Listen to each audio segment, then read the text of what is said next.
یزید کے معاملے میں آپ کیا کہیں گے کہ یہ جنگ غلط فہمی پر نہ تھی اور اپنا یہ صلح حدیبیہ جو ہے اسے تو آپ اور لیول سے لیتے ہیں، اور یہ جو یزید کا معاملہ اسے اور، تو یہ جو صلح حدیبیہ ہے یہ کفار سے صلح ہے، اور یہ اللہ تعالیٰ کے نبی نے فرمائی، وحی سے فرمائی، اس کا ایک اپنا مقام اور حال ہے، جبکہ یہ یزید کی جو جنگ ہے سیدنا حضرت امیر معاویہ اور علی کی جو جنگ ہے یہ غلط فہمی پر مبنی ہے اس لیے کہ سیدنا حضرت امیر معاویہ، میں نے پہلے پیچھے پروگرام میں عرض کیا، تاریخی کتابیں بھری ہوئی ہیں، دم عثمان مسئلہ تھا،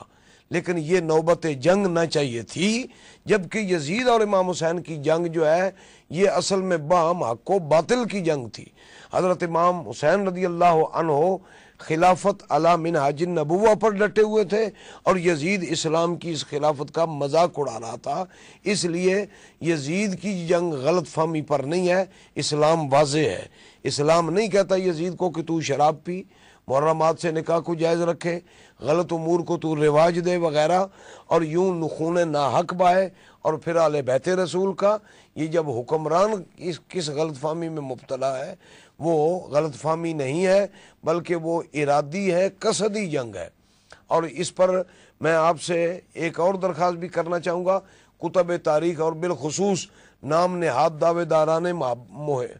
محبت اہل بیت کی کتب میں لکھا ہوا ہے کہ یزید نے سوچے سمجھے منصوبے کے ساتھ یہ کام کروایا اور کیا، اسی لیے جب لوگوں کی لعنتیں شروع ہوئیں تو جلاء العیون میں لکھا ہے یزید نے اپنے گھر میں ماتم کروایا۔ سیدہ زینب نے ان کو بد دعا دی، پہلے کوفہ میں، وہاں یہ پیٹنے لگے، اور پھر جب یزید کے دربار میں دمشق میں جب اس نے دیکھا عیسائی اسے تانے دینے لگے، اور ایک بوڑھے صحابی تھے اور لوگ تھے، جب اس نے سمجھا کہ مجھ سے بہت بڑا جرم ہو گیا ہے تو وہ شہداء کرام کے بقیہ افراد اہل بیت کو لے کر اس نے کہا کہ میرے گھر میں ماتم کرو۔ یہ ماتم کی ابتدا بھی یزید نے کی۔ یہاں ایک بات صرف میں بتا دوں، تفصیل تو پوری ہو گئی ہے کہ حضرت امام حسین رضی اللہ تعالی عنہ کا یزید کی بیعت سے انکار اور جان کو قربان کر دینا در حقیقت یہ گواہی ہے اس بات کی کہ اس سے پہلے جتنی حکومتیں خلافتیں گزری ہیں وہ حق پر تھی۔ صحیح۔ جب تک وہ حق پر تھی ان کو میں نے بھی مانا، میرے باپ نے بھی مانا، میرے بھائی نے بھی مانا۔ ماشاءاللہ۔ جب حکومت اعلی خلاف نبوت ہٹی ہے، خلافت اعلی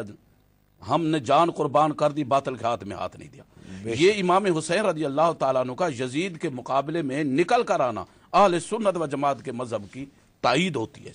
کہ ہمارا موقف حق اور سچ ہے۔ بے شک۔ جی ابھی